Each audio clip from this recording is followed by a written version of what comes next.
time in MSG for a Knicks game, so it's pretty cool. I know, it's our first Knicks game, first time feeling the atmosphere. We got to get you to play on this court one day. We have to talk to Adam about that. Can we make it mellow? Honestly, if there's something... Even if it's a preseason game, we got to get it done. I don't think the Liberty will want to move a game over here, but we'll play it. Madison Square Garden, NBC's biggest spotlight, and Caitlin Clark calmly declared she's the greatest shooter Indiana has ever produced. Not just in women's basketball, in all of Indiana. That means ahead of Reggie Miller, one of the most lethal shooters the NBA has ever seen. The wildest part? No one on the panel challenged her. They nodded like she had just stated a simple fact. This wasn't some random guest appearance. NBC gave Clark a live courtside analyst role during a Knicks game, something they've never done for an active WNBA player. She wasn't there for a quick cameo. She was fully part of the broadcast. And when she mentioned returning March 29th, it sounded like this is... How could you describe maybe the atmosphere your first time in it? Well, I think as a player, like, this is kind of when you feel the atmosphere the most, is when you're out on the court warming up. So, I mean, there's just a different type of buzz. And obviously when LeBron comes to town, it's probably really different. But, you know, Knicks fans are crazy, and I love it. I love people that are passionate about basketball, so it's pretty incredible. All right, here go another clip. I was looking for this, man. I could not find it at all. I was cooking some chicken for the fam, and I was looking around, but I couldn't find it on Hulu. A player or someone you watch even more specifically because they're... Listen to how she talks about the Knicks atmosphere. She's not giving safe, generic answers about a loud crowd. She's explaining it like someone who has lived it, saying you feel the energy most during warm-ups, and that LeBron changes the entire building the second he walks in. That's real analyst insight. She's 23 and already sharper than many full-time commentators. And when she says she loves the edge Knicks fans bring, that matters. Her rookie year was full of boos, tension, even objects thrown on the court. The pressure never eased. Yet instead of wanting calmer crowds, she embraces that intensity. She doesn't want polite applause. She wants passion, noise, and games that truly mean something. You would want to add to yours in the league? Man, I think Luka. I mean, Luka's amazing and he's incredible. I think the way he can not only score the ball, but also the way he passes. And I think the thing about him is, like, he's not the fastest, he's not the most athletic, but he can get his defender to move where he wants him to go, and he takes up that space, and he does a really good job of either keeping the defender behind him or keeping him to the side. So I think that's something I can certainly learn from. Like, I always kind of want to run away from the defense rather than absorbing the contact and taking up the space that they give me. So I think, obviously, he's pretty incredible, yeah. Now it gets deeper. She's studying Luka Doncic, not for what he does best, but for what he lacks. She's focused on how he dominates without elite speed or vertical athleticism. That's high-level thinking. She talks about shifting defender angles, using body positioning to create space, and welcoming contact instead of avoiding it. That's serious film study. She identified a weakness in her own game and found the player who has mastered it. Luka averaged 28 and 8 this season by controlling pace and space. Clark averaged 19 and 9 in year 2, but she's already preparing for year 3. The similarities are real.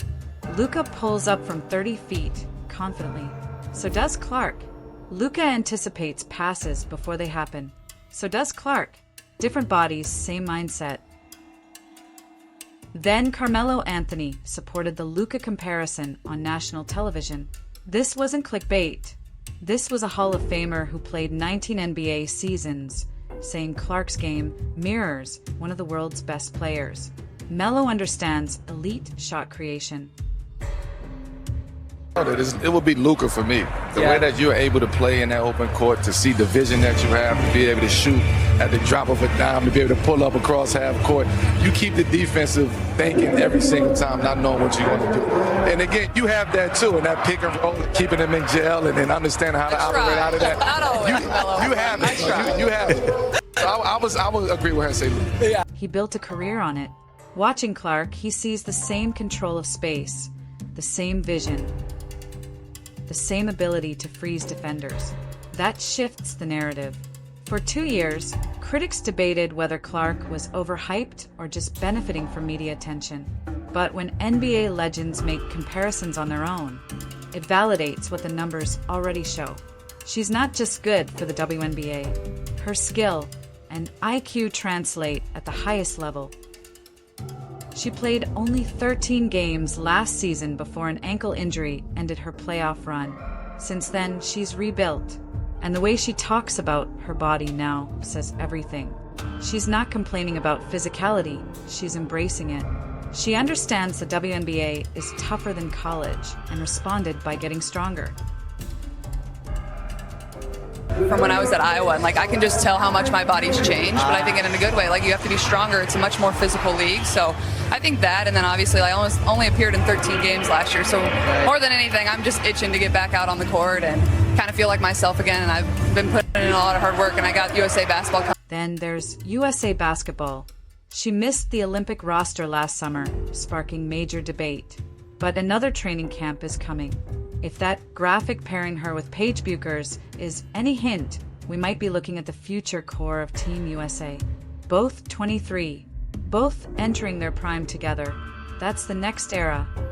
March 29th, she's back on NBC. This isn't a one-time feature. They're building something. Veteran broadcaster Rebecca Harlow treated Clark like a colleague, not a guest. That signals belonging.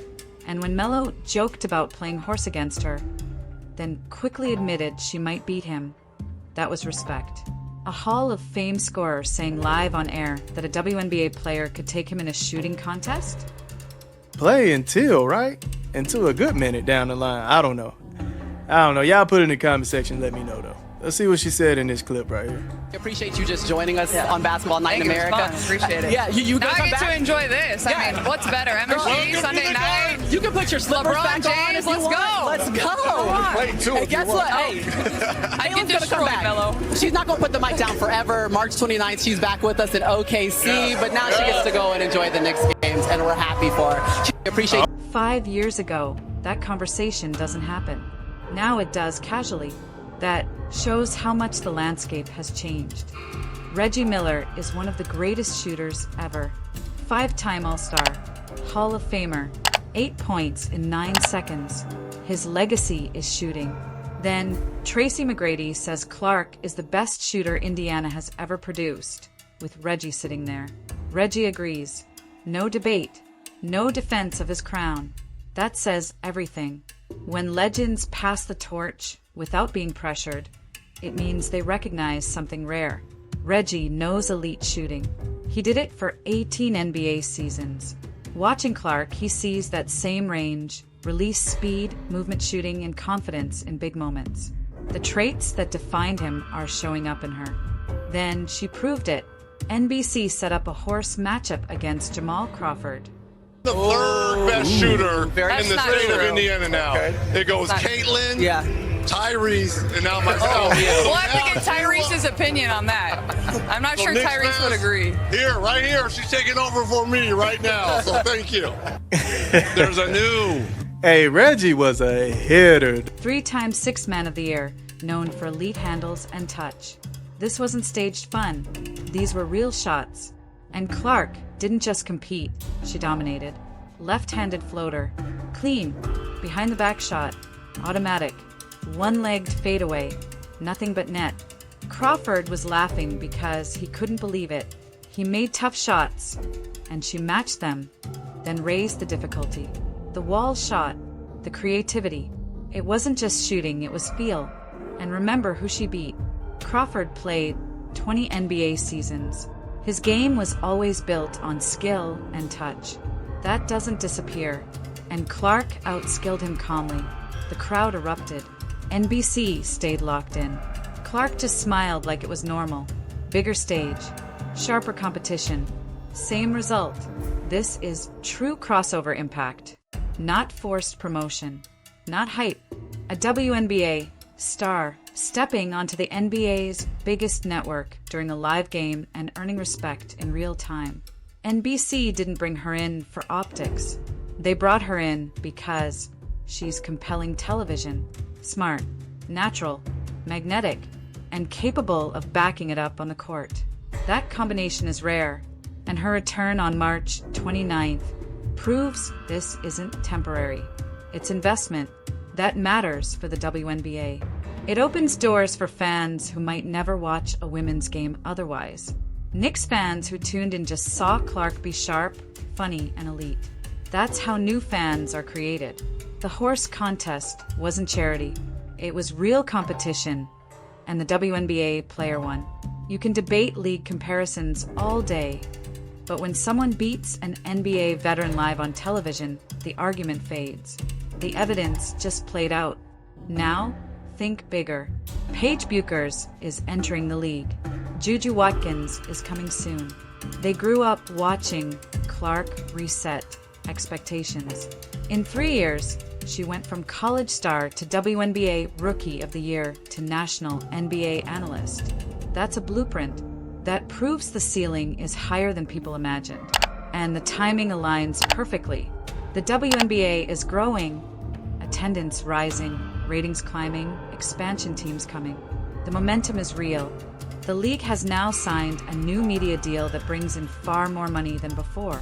The foundation is being set to support the next generation of stars.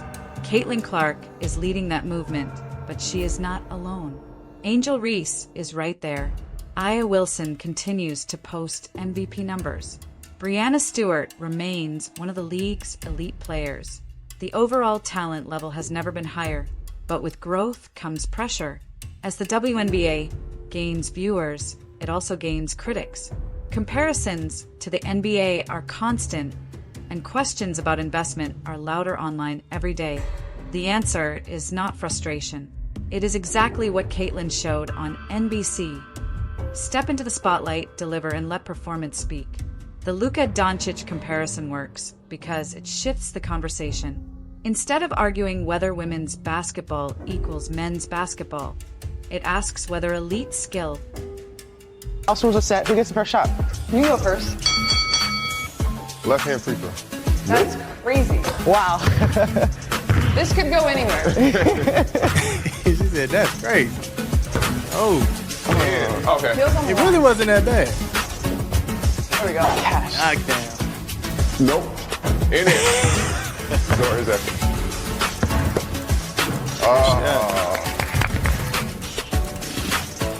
He's in trouble. Underneath the leg layup. Underneath the leg. That's too easy for him. This is some. Oh, no. That's the one. Sure. No. Oh, my goodness. Do you believe in magic or what? I know you create some all the time. This is for game. This is for game.